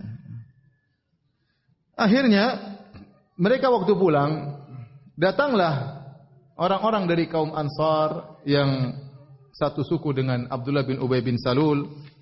Kemudian mereka berkata kepada Abdullah bin Ubay bin Salul, "Wahai Abdullah bin Ubay bin Salul, pergilah kepada Rasulullah sallallahu alaihi wasallam agar Rasulullah sallallahu mohon ampun buat engkau." Mereka hendak ngapain? Mereka palingkan wajah mereka seakan-akan Abdullah bin Salul berkata, "Ngapain saya minta Muhammad minta ampun buat saya? Wong saya tidak salah." Dia palingkan wajahnya dengan penuh apa? Kesombongan. Ya, seakan-akan siapa sih Muhammad? Dia kan pendatang. Kemudian saya suruh datang kepada dia agar dia mohonkan ampun buat saya. Enggak, ya. Saya enggak mau. Itulah maksud dari ayat ini.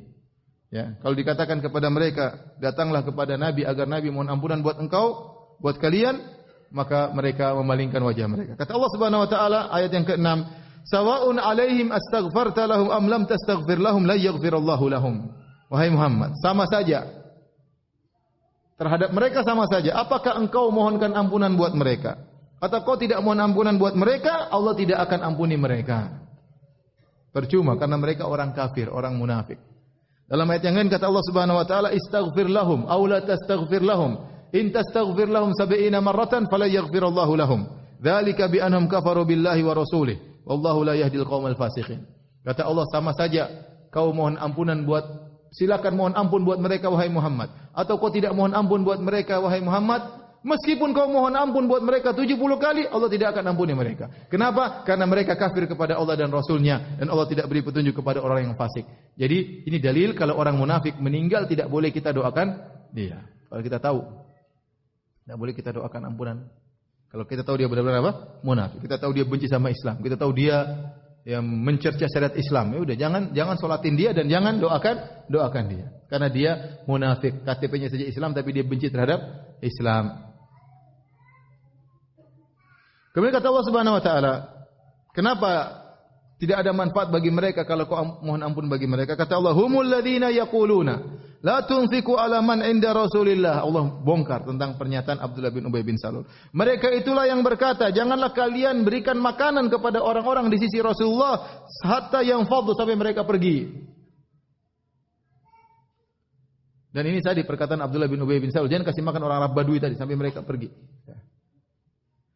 Yang berkata satu orang, Abdullah bin Ubay bin Salul, tapi Allah mengatakan humul ladzina, mereka itulah orang-orang yang telah mengatakan demikian-demikian. Padahal yang ngomong cuma satu orang. Ini menunjukkan apa? Kalau ada satu orang yang ngomong tapi yang lain setuju, maka hukumnya sama. Hukumnya apa? Sama. Ini hati-hati ikhwan, ini berbahaya perkara ini. Boleh jadi satu orang yang ngomong tapi yang lain setuju, maka hukumnya sama. Sama seperti firman Allah tentang kaum Saleh, yaitu kaum Samud tatkala mereka menyembelih ontanya Nabi Saleh Yang bunuh cuma satu orang, namanya Salih bin Kidar. Dia yang kemudian menyembelih ontanya Nabi Saleh. Tapi kata Allah Subhanahu wa taala, fa'aqaruha, mereka pun menyembelih onta Nabi Saleh. Kata Allah mereka. Padahal sebelumnya Allah mengatakan idzim ba'atsa ashqaha. Kemudian bangkit orang paling celaka di antara mereka untuk menyembelih ontanya Nabi Saleh. Tapi tatkala dia menyembelih, kata Allah, fa'aqaruha, mereka semuanya menyembelih. Seakan-akan semua melakukannya, padahal melakukan cuma satu orang. Ya.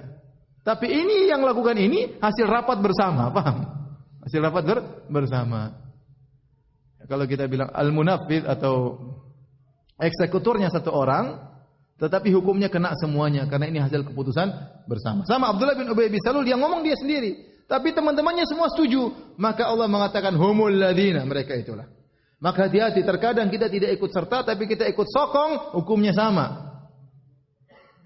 Ada kesyirikan misalnya satu tempat, kemudian terjadi perdebatan ini syirik. Tidak apa-apa, silah syirik, boleh-boleh saja. Sama, kita enggak melakukan syirik tersebut, tapi kita mendukung hukumnya sama, kita seperti mereka. Sama. Maka hati-hati, jangan kita setuju dengan segala sesuatu. Ya. Karena kalau kita setuju, meskipun bukan kita eksekutornya, bukan kita yang melakukannya, tapi bisa jadi hukumnya sama. Makanya Allah mengatakan humul ladina, mereka itulah. Padahal yang ngomong cuma satu orang. Yang telah berkata, jangan kalian beri infak atau jangan beri makanan kepada orang-orang di sekitar Rasulullah. Apa kata Allah Subhanahu wa taala? Walillahi khazainus samawati wal ardi walakinnal munafiqina la yafqahun. Sungguhnya perbendaharaan langit dan bumi adalah milik Allah semata, kan tapi orang-orang munafik tidak paham. Emang kalau kalian tidak kasih makan kepada pengikut Rasulullah SAW, kemudian mereka mati kelaparan, perbendaharaan langit dan bumi milik siapa? Milik Allah. Allah yang kasih makan mereka, kalau kalian tidak kasih makan. Sebenarnya saya berapa kali ya, saya turun dari naik pesawat akan mendarat. Saya sering lihat Jakarta dengan kepadatannya. Rumah begitu banyak, dempet-dempet lagi. Pernah saya foto juga, padahal saya tidak suka foto-foto ya. Saya bikin status tapi sudahlah, buat saya sendiri. Saya bilang orang padat seperti itu, manusia banyak semua, tapi semuanya makan 3 kali. Pagi makan nasi uduk, siang makan nasi apa, sore. Subhanallah. Siapa yang kasih rezeki kepada mereka begitu banyak manusia? Tidak ada sawah ladang di situ, tidak ada peternakan di situ. Itu manusia padat kayak gitu jutaan di Jakarta. Jakarta jumlahnya berapa coba? Kalau pagi katanya berapa juta, kalau malam lebih sedikit ya. Karena orang pulang kerja ya. Kalau pagi semua dari Bekasi, Depok semua tumpah di Jakarta. Mungkin kalau pagi belasan juta, kalau malam mungkin lebih kurang. Tapi siapa yang kasih makan mereka semua itu? Kalau bukan Allah Subhanahu wa taala. Semuanya makan, semuanya kenyang, alhamdulillah, ya. Oleh karenanya, apa kalian orang munafik menyangka kalau kalian tidak kasih makan kepada pengikut Rasulullah SAW, kemudian mereka kemudian binasa, tidak, kemudian mati dan yang lainnya? Kata Allah, walillahi khazainus samawati wal ard. Sungguhnya perbendaharaan langit dan bumi hanyalah milik Allah Subhanahu wa taala, walakinnal munafiqina la yafqahun. Akan tapi orang-orang munafik tidak paham. Kemudian Allah ungkapkan lagi, bongkar lagi rahasia mereka. Perkataan mereka yang kedua, yaquluna la irja'na ilal madinati la yukhrijanna al-a'azzu minhal adzal. Mereka berkata, kalau kita pulang ke Madinah, kita akan usir orang-orang yang lemah. Kita kuat, yaitu penduduk asli kota Madinah, akan mengusir para pendatang, yaitu adzal, mengusir Muhammad sallallahu alaihi wasallam. Kata Allah Subhanahu wa taala, walillahil izzatu walirasulihi. Sungguhnya kekuatan itu hanyalah milik Allah dan milik Rasulnya. Walil mu'minin, dan juga bagi orang beriman. Walakinnal munafiqina la ya'lamun. Akan tapi orang-orang munafik tidak mengetahuinya. Selesai Allah bicara tentang orang-orang munafik. Setelah itu Allah masuk di paragraf berikutnya, ayat 9 sama ayat 10 dan 11 ya. Nasihat kepada orang-orang beriman. Kata Allah Subhanahu wa taala, ya ayyuhalladzina amanu la tulhikum amwalukum wala auladukum an dzikrillah. Wahai orang yang beriman. Khitab, pembicaraan ditujukan kepada orang beriman. Jangan sampai harta kalian dan anak-anak kalian melalaikan kalian. Yang buat kita lalai itu apa? Harta dan anak-anak. Makanya kata Allah Subhanahu wa taala, al-malu wal banuna zinatul hayatid dunya. Sungguhnya harta dan anak-anak itu perhiasan dunia. Betapa senang kita terhadap harta. Manusia memang diciptakan punya tabiat cinta kepada harta. Punya harta banyak, senang dia. Kemudian suka dengan anak-anak, sayang sama anak, minta ini, minta itu, kita belikan kalau kita punya duit. Kita kerja banting tulang ya. banting tulang apa? Peras keringat istilah kita. Untuk menyenangkan apa? Anak-anak. Terkadang ibunya tidak begitu kita pikirkan. Yang kita pikirkan apa? Anak-anaknya. Udahlah. Memang al-malu wal banuna zinatul hayatid dunya. Ya, bahwasanya harta dan anak-anak perhiasan dunia. Benar. Hati-hati jangan sampai membuat kalian lalai. Ya. La tulhikum amwalukum wala auladukum. Ya, membuat kalian lalai harta kalian dan anak kalian. An dzikrillah, dari mengingat Allah Subhanahu, dari ketaatan. Jangan sampai harta dan anak kalian membuat kalian lalai dari menjalankan kewajiban, dari menjalankan sunnah-sunnah Nabi sallallahu alaihi wasallam. Dzikrillah di sini maksudnya taatillah, umum, mencakup yang fardu ataupun yang sunnah kata para ulama. Ya. Kenapa ini dibawakan setelah cerita orang munafik? Kata para ulama, kaitan ayat ini dengan kisah tentang orang munafik. Artinya, wahai kalian orang-orang beriman, jangan meniru orang munafik sedikit pun. Mereka orang munafik pelit. Ya. Mereka orang munafik tidak mengingat Allah Subhanahu wa taala. Pikiran mereka hanya masalah apa? Dunia. Mereka hanya pikir dunia. Maka janganlah kalian meniru mereka. Bersihkan diri kalian dari seluruh sifat kemunafikan. Maka kita seorang beriman berusaha ya, membersihkan diri kita dari sifat munafik. Apa sifat munafik? Di antaranya kata Allah Subhanahu wa taala dalam Al-Qur'an, wa yaqbiduna aydiyahum. Orang munafik itu mereka menutup tangan mereka. Maksudnya mereka menggenggam tangan mereka, mereka pelit, tidak mau berinfak. Ya, tidak mau berinfak. Itu ciri-ciri orang munafik. Maka Allah tegur, kalian jangan seperti mereka, tidak mau berinfak. Ciri orang munafik tadi sudah kita sebutkan, ada 5. Kalau ngomong apa? Berdusta. Kalau berjanji apa? Menyelisihi. Kemudian apa? Kalau beri amanah, berkhianat. Kalau buat perjanjian, berkhianat juga, mengingkari. Kalau lagi bertengkar, lagi bermasalah, fajir, curang. Ini sifat orang munafik. Ente jangan ikuti sama sekali. Bersihkan dari hati Anda dari segala bentuk kemunafikan. Bersihkan perbuatan Anda dari seorang munafik. Orang muslim kalau ngomong benar, komitmen. Orang muslim kalau janji dia kerjakan. Ya, jangan suka dusta ya. Omong sini janji sana, obrol sini obrol sana, akhirnya banyak dusta. Di antara sifat orang-orang munafik, wa yaqbiduna aydiyahum, mereka pelit, maka Allah tegur, wahai orang beriman jangan kalian seperti mereka. Di antara sifat mereka adalah pelit. La tulhikum amwalukum wala auladukum an dzikrillah. Jangan sampai harta kalian anak kalian buat kalian lalai dari mengingat Allah Subhanahu wa taala. Wa may yaf'al dzalika fa ulaika humul khasirun. Barang siapa yang melakukannya, sungguh mereka adalah orang-orang yang merugi. Orang-orang yang merugi. Setelah itu Allah berfirman, "Wa anfiqu mimma razaqnakum min qabli an ya'tiya ahadakumul maut." Berinfaklah dari rizki yang Allah berikan kepada kalian. Allah tidak menyuruh kita berinfak seluruhnya, tapi sebagian dari rezeki kalian. Yang itu wajar, mungkin dilakukan oleh seorang. Kalau seorang disuruh infak seluruhnya, hatinya berat. Siapa yang kerja 24 jam kemudian seluruh hasilnya dia kasihkan kepada Allah? Tidak semua orang seperti itu. Kita tidak seperti Abu Bakar yang menginfakkan seluruh hartanya. Bahkan tatkala sebagian sahabat ingin menginfakkan seluruh hartanya, Nabi bilang jangan. Kenapa? Karena imannya tidak sampai seperti iman Abu Bakar. Umar saja yang imannya luar biasa hanya mampu menginfakkan setengah hartanya. Kenapa? Karena manusia dibuat cinta kepada harta. Sa'ad bin Abi Waqqas tatkala ingin berwasiat dengan lebih dari sepertiga, ditegur oleh Nabi, jangan, sepertiga sudah banyak. Ka'ab bin Malik radhiyallahu ta'ala tatkala dia taubat, dia ingin menginfakkan seluruh hartanya, kata Nabi, jangan seluruhnya. Kenapa? Iman mereka tidak sampai seperti siapa? Abu Bakar radhiyallahu anhu. Ya. Intinya infakkan sebagian. Abu Bakar seluruh harta dia infakkan. Antum kalau ingin jadi Abu Bakar, praktek gampang, tinggal ATM antum semua kumpul semuanya terus ente kasih ke Ustaz Firanda, Ustaz, seluruhnya. Apa yang kau tinggalkan untuk anak dan istrimu? Aku tinggalkan Allah dan Rasulnya. Sementara saya pernah ngisi pengajian terus ada pertanyaan, Ustaz, saya kemarin infak sekian-sekian. Saya menyesal Ustaz terlalu banyak. Dia merasa dirinya Abu Bakar, cuma sebentar jadi Abu Bakar, setelah itu jadi abu-abu yang lainnya. Oleh karenanya Allah hanya mengatakan sebagian, tidak seluruhnya. Wa anfiqu mimma razaqnakum.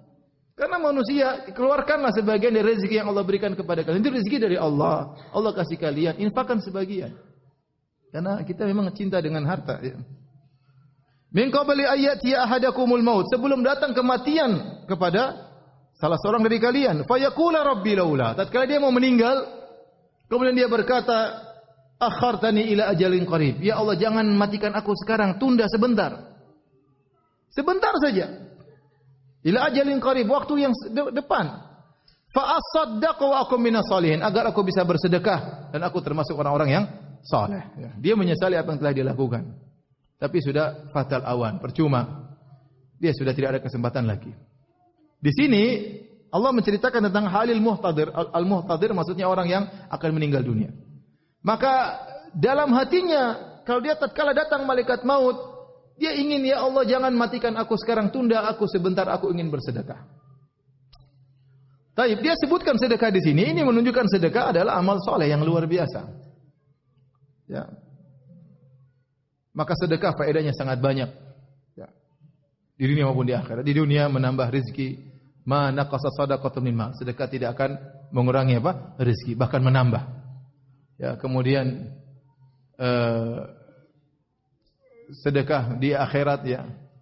Kemudian kullu mri'in tahta dhilli shadaqati yaumil qiyamah. Setiap orang di padang mahsyar akan di bawah naungan sedekahnya. Semakin banyak sedekahnya, naungannya semakin apa? Semakin banyak. Ya.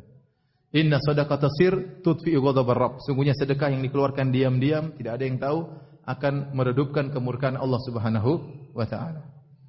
Apalagi sedekah tersebut ternyata jadi sedekah jariyah. Dia bangun masjid, dia menyebarkan ilmu, dia cetak buku dan macam-macam, maka dia sudah meninggal, pahala terus apa? Mengalir. Ini keistimewaan apa? Sedekah. Bahkan kemudian dia bisa berbuat baik kepada orang-orang sudah meninggal, kepada orang tuanya, kepada kawannya, pada gurunya dengan bersedekah atas nama mereka. Sedekah manfaatnya banyak. Maka ini orang tatkala dia mau meninggal, dia berangan-angan untuk bisa bersedekah. Namun bukan berarti, jangan sampai ada yang mengatakan sedekah lebih afdal daripada salat, sedekah lebih enggak. Ayat ini menunjukkan akan pentingnya sedekah, namun bukan berarti lebih afdal daripada yang lainnya. Karena sebagian orang mengatakan, kenapa mayat ini, orang yang mau mati ini orang bukan sudah meninggal kemudian yang hidup lagi. Enggak, ini konteks ayat, jangan salah paham. Konteks ayat ini orang sedang akan meninggal apa? Dunia. Malaikat maut sudah datang, maka dia berangan-angan untuk ditunda kematiannya. Bukan dia sudah mati kemudian minta kembali, tidak ya. Tapi dia ingin ditunda kematiannya supaya dia bisa bersedekah. Kenapa dia hanya sebutkan sedekah di sini? Mungkin karena dia melakukan kesalahan, dia tidak bersedekah. Karena ayat-ayat sebelumnya berkaitan dengan apa? Sedekah. Maka dia menyesal kenapa waktu masih hidup dia tidak bersedekah. Kenapa dia tidak bersedekah? Saya dapat cerita, seorang saya cerita. Jadi ada seorang lelaki, dia sayang sama keluarganya. Maka kemudian dia pergi di mall atau di supermarket, dia melihat ada anggur yang enak. Dia ingat, oh keluarga saya suka anggur. Namun dia ada kegiatan, maka dia beli, kemudian dia suruh orang kirim ke rumahnya. Kemudian dia lanjutkan kegiatannya. Setelah itu dia pulang agak terlambat. Kemudian dia makan, dia bilang sama istrinya, mana anggur yang tadi saya kirim?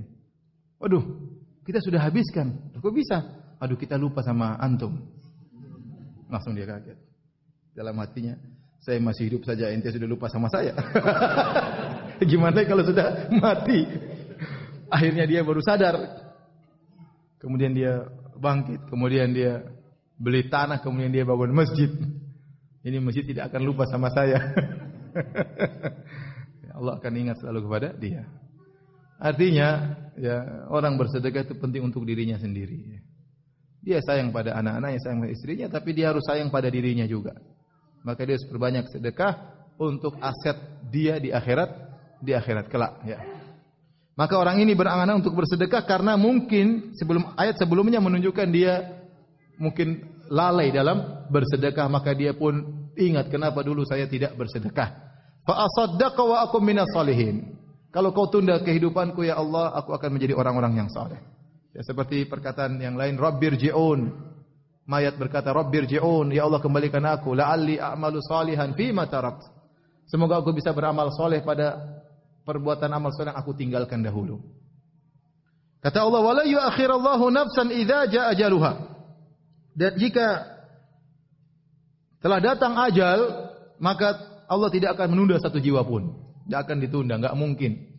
Datang malaikat maut, sudah selesai. Siapapun Anda, mau presiden, mau panglima, mau jenderal, mau raja, ya, mau jagoan, ya, mau pendekar, ya. Datang malaikat maut, selesai urusan. Ya. Tidak akan tertunda sedikit pun. Wallahu khabirum bima ta'malun. Dan sungguhnya Allah Maha mengetahui atas apa yang kalian lakukan. Ya. Orang ini tatkala ditunda kematiannya, dia minta ditunda kematiannya, dia mengatakan, ya, tundalah kematianku sebentar, fa asaddaq, agar aku bisa bersedekah saja. Dia tidak mengatakan, ya Allah pulangkan aku sebentar, tunda supaya saya bisa senang-senang lagi ketemu istri. Dia udah enggak pikir istrinya, enggak pikir anaknya.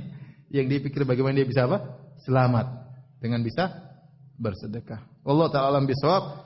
Demikian saja kajian kita. Kalau ada yang bertanya saya persilahkan.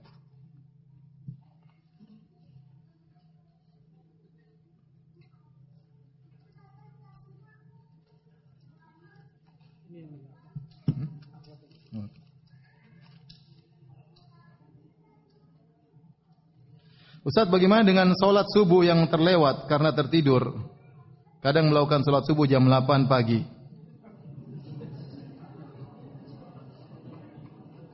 Dia berdalih enggak masalah karena uzur dan ini dilakukan. Dia berdalih enggak masalah karena ini uzur. Tapi ini dilakukan setiap hari. Sepertinya susah buat bangun subuh. Mohon penjelasannya. Kebetulan ini terjadi dengan suami saya. Dan beliau ada di sini. Ya akhi, ente salat subuh atau salat duha ya akhi? Enggak ada qobliyah duha ya akhi. Yang ada qobliyah apa? Subuh. Kalau orang sesekali wajar ya. Tapi kalau setiap hari ya enggak wajar, enggak beres ya. Berarti ada yang kabelnya yang putus, harus diperbaiki. Ya, mungkin tidurnya kelamaan, terlalu malam, diperbaiki, dirubah. Enggak benar. Apakah ciri orang soleh tiap hari solat subuh di waktu duha? Tentu enggak ada ya. Sesekali semua kita mengalami. Nabi SAW juga pernah solat subuh di waktu duha, cuma sekali dua kali. Ya. Jangan sampai orang mengatakan, ya Ustaz, Nabi aja pernah solat subuh terlambat. Ya Nabi cuma sekali dua kali. Ente tiap hari, gimana ente berdalil dengan Nabi SAW? Artinya orang biar tahu ya bahwasanya orang tidak ada yang sempurna. Terkadang dia ketiduran. Ya. Siapapun pernah ketiduran salat subuh. Tetapi kalau tiap hari berarti ada yang tidak beres ya. Maka saling bahu membantu bahu antara suami dan istri ya. Ini berarti istrinya sayang sama dia ya. Ya. Kalau istrinya tidak sayang, dia akan biarkan suaminya biarin aja mau salat subuh jam 11 siang juga enggak apa-apa, terserah. Tapi dia sayang maka dia tegur ya, maka harus kerjasama. Ya kalau bisa tidur lebih cepat ya. Terus pasang alarm atau istrinya yang bangunkan, sepakat sama dia. Buat kesepakatan, tanda tangan bersama. Ya. Pokoknya 10 menit sebelum azan subuh sudah bangun. Kau jangan marah kalau saya siram air sama kamu ya. Tanda tangan. Harus begitu, harus dipaksa. Kalau enggak dipaksa dia enggak bisa bangun ya.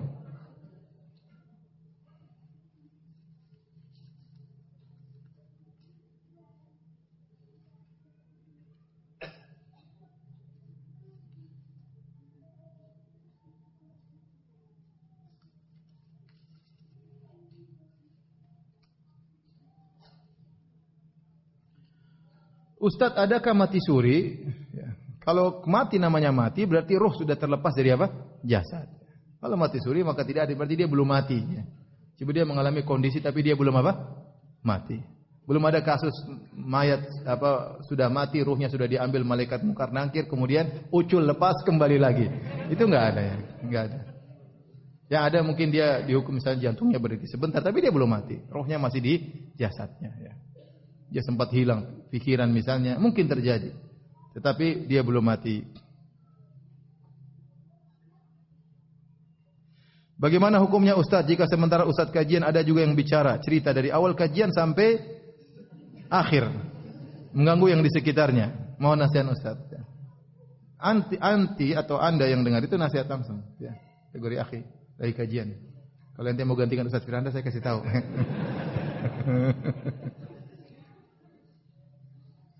Itu namanya orang kurang menghormati ilmu ya. Saya datang jauh-jauh dari sini, ente ngobrol di sini, ngobrol di luar sana enggak usah kajian ya. Ya. Kalau ente saya kesini terus ente ngobrol dari awal sampai akhir, terus buat apa ke sini ya? Buat apa saya juga ke sini? Kalau cuma ente ternyata cerita, saya juga cerita di sini.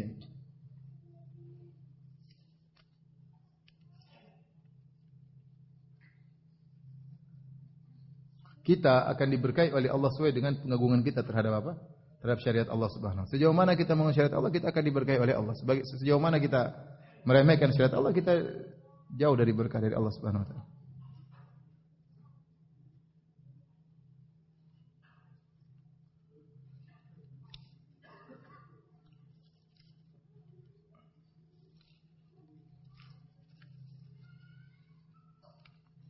Saat imam salat subuh membaca kunut, apakah kita sebagai makmum mengikuti imam? Iya, jawabannya iya. Ya. Jadi saya sering sampaikan masalah kunut subuh ini masalah khilafiyah, ya.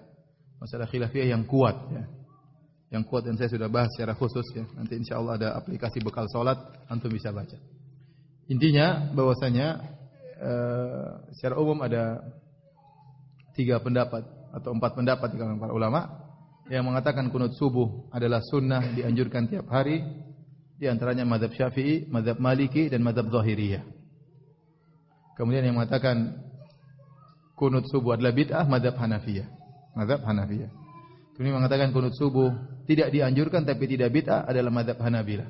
Tidak dianjurkan tapi tidak bid'ah. Bahkan Imam Ahmad mengatakan seandainya dia kunut subuh tiap hari tapi dia mendoakan keburukan bagi orang-orang kafir dan keselamatan kaum muslimin boleh, kata Imam Ahmad. Tapi ada yang kunut subuh saya tidak ingkari dan saya tidak cela, kata Imam Ahmad. Jadi Imam Ahmad berpendapat kunut subuh tidak dianjurkan tapi tidak dibid'ahkan. Kemudian pendapat yang keempat, pendapat sebagian ulama seperti Zahabi, kemudian pendapat Ibnul Qayyim rahimahullah taala, kunut subuh boleh sesekali. Kunut subuh boleh sesekali. Ya, jadi kita tahu masalahnya khilaf dan dalilnya masing-masing kuat, ya. Saya sudah bahas juga masalah ini. Ya, maka ini masalah khilaf yang kuat, ya. Kalau ada yang kunut, maka kita ikut kunut sebagaimana pendapat Imam Ahmad bin Hanbal, pendapat Syekh Islam Ibnu Taimiyah rahimahullah, pendapat Ibnu Utsaimin rahimahullah. Kalau ada yang kunut, kita ikut kunut. Kenapa? Karena ini masalah khilafiyah dan antum fungsinya sebagai makmum, dan makmum ikut apa? Ijtihadnya imam. Kecuali imamnya misalnya melakukan perkara yang tidak ada khilaf, contohnya dia salat duhur 5 rakaat, ya jangan ente berdiri ikut rakaat kelima, ini ijtihadiyah. Ini bukan ijtihadiyah, dia ngawur. Naik rakaat kelima antum jangan ikut, ya. Tapi kalau dia gerakan kunut, ini masalah ijtihadiyah, maka sebagai makmum kita ikut. Sebaliknya kalau imam ternyata tidak kunut, ya jangan kunut juga. Seperti sebagian orang Indonesia di Masjid Nabawi, imamnya tidak kunut, dia kunut sendiri. Masya Allah. Hebatnya.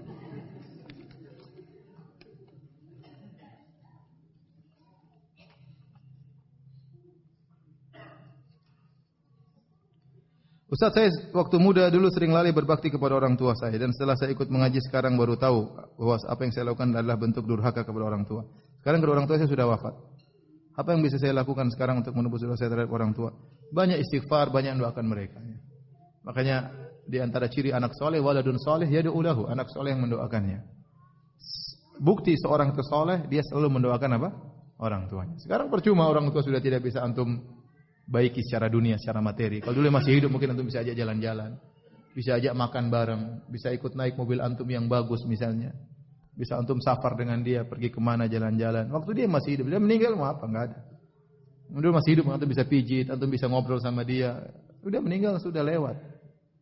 Apalagi ya sudah yang bisa antum lakukan istighfar kepada Allah dan banyak doakan apa? Orang. Itu yang sekarang lebih dia butuhkan di alam barzakh. Doa dari anak yang tulus, yang sadar bahwasanya dia telah durhaka kepada kedua orang tuanya. Kalau ada rezeki boleh bersedekah atas nama orang tua sampai.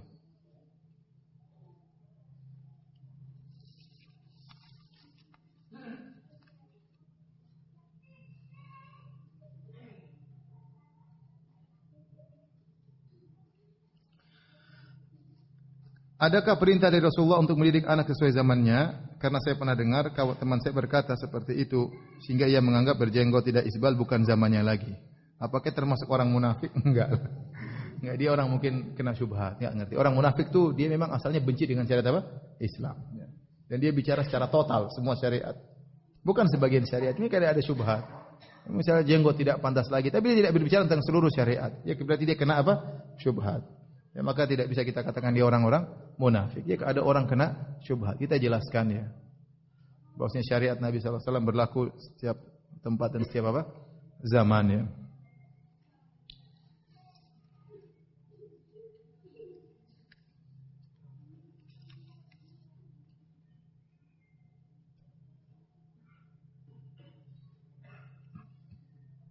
Bagaimana cara mendakwahi teman kita yang berbeda pemahaman? Jadi menganggap para ustaz salaf di Indonesia itu selalu bilang kalau apa-apa itu bid'ah, ya enggak benar. Tidak semua perkara apa? Bid'ah. Ada perkara yang benar-benar bid'ah, ada perkara yang khilafiyah, ada perkara yang sunnah. Ya, kita perinci ya. Terus jangan juga ikut semua orang yang mengatakan sebuah perkara sunnah, ya enggak benar. Enggak benar juga semuanya sunnah. Jelaskan baik-baik, itu tidak benar tuduhan demikian.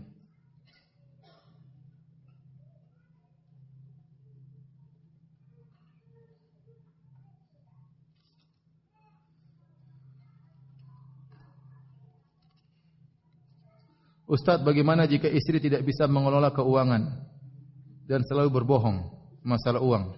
Ini bantahan seorang suami kepada istri. Bagaimana jika istri tidak bisa mengelola keuangan dan selalu berbohong masalah uang nafkah yang kita berikan? Jangan berikan uang antum kepada orang suka berbohong ya. Kalau antum masih berikan uang kepada orang suka berbohong, antum bahlul ya. Jangan salahkan kecuali diri ente sendiri. Kalau tuh istri suka bohong, ya sudah jangan. Kalau ente tahu ente kasih uang sama istri jadi mentang-mentang sok membanggang sama ente, jangan kasih. Ya. Kalau istri ente ternyata orang soleha, pandai mengatur uang, dia bisa bagi uang pada tempatnya, serahkan. Alhamdulillah berarti ente punya bendaharawati yang sangat baik ya. Enggak usah digaji tapi pandai mengatur apa? Uang ya. Tapi kalau ternyata dia boros, royal, tidak bisa mengatur keuangan ya. Uang sana ke sini tidak teratur, maka jangan kasih. Kasih cukup uang yang bisa membuat dia gemuk, itu sudah cukup, selesai. Lebih dari itu kalau perlu dia minta sama antum ya. Perlu apa nih? Nih kasih duit. Perlu apa nih? Kasih duit ya.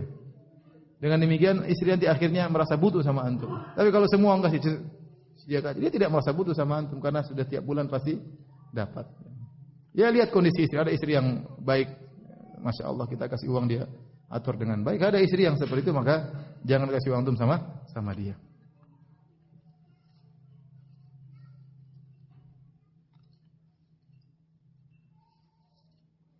Ustaz, khatib di masjid dekat rumah saya pada Jumat lalu mengatakan ciri-ciri orang munafik adalah suka bilang bid'ah.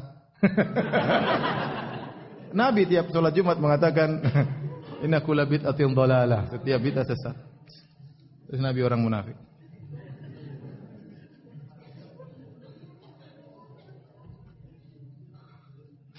Ente jangan suka nuduh orang munafik. Ini saya mau cerita tentang sifat-sifat orang munafik. Yang penting antum tahu apa menuduh si fulan munafik itu perkara besar ya. Kecuali antum punya dalil. Kalau enggak punya dalil, sebut aja dia ngawur, dia salah, bantah kesalahannya tanpa harus menempelkan apa?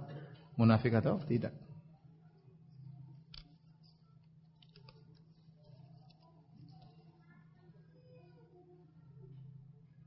Apakah tergolong munafik jika kita sudah mengetahui hukum tapi masih dikerjakan? Misal masih curi-curi dengar musik.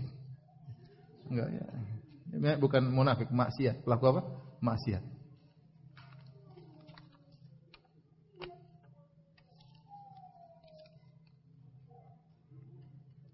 Apakah orang munafik bisa masuk surga? Bisa kalau dia bertobat.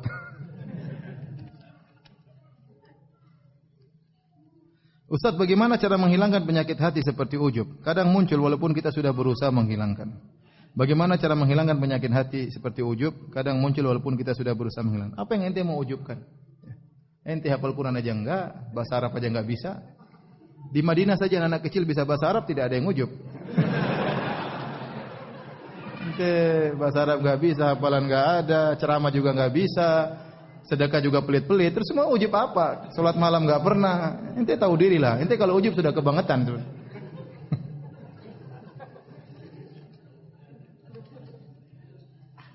Baik, demikian saja kajian kita. Kurang lebih saya mohon maaf. Mudah-mudahan kita bisa ketemu lagi di kesempatan yang lain di kota tercinta Samarinda. Demikian. Subhanakallah bihamdik asyhadu an la ilaha illa anta astaghfiruka wa atubu ilaik. Assalamualaikum warahmatullahi wabarakatuh.